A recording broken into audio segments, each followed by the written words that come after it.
भद्रक पंचायत समिति सभागृह ठारे मिलित जनशुणाणी शिविर अनुष्ठित होइतिला। एही जनशुणाणी रे अध्यक्षता करिथिले भद्रक जिल्लापाल दिलीप राउतराय।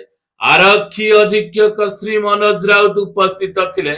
एतद व्यतीत अतिरिक्त जिल्लापाल श्री सूरजकांत दत्त, मुख्य चिकित्सा अधिकारी डॉक्टर सुधीर रंजन नायक, मुख्य उन्नयन अधिकारी श्री सुवेंद्र सामल, उप जिलापाल श्री सौरभ चक्रवर्ती, पंचायत समिति अध्यक्ष उर्मिला नायक, डेप्यूटी कलेक्टर श्री ज्ञान रंजन साहू, गोष्ठी उन्नयन अधिकारी भारप्राप्त तहसीलदार रश्मि रंजन मल्लिक और अन्य विभाग अधिकारी माने जोग देइथिले।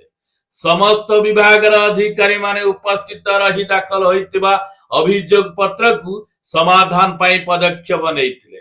आजिर जनशुणाणी शिविर रे मोट 57 जन आवेदन करिथिले। सेथिरु 47 व्यक्तिगत थिला बेले 8 सामूहिक थिला। मुख्यमंत्री रिलीफ पांठिरु 2 जनंकु 20,000 टंका प्रदान करा जायतिला। Bureau report Sai news Odisha 24।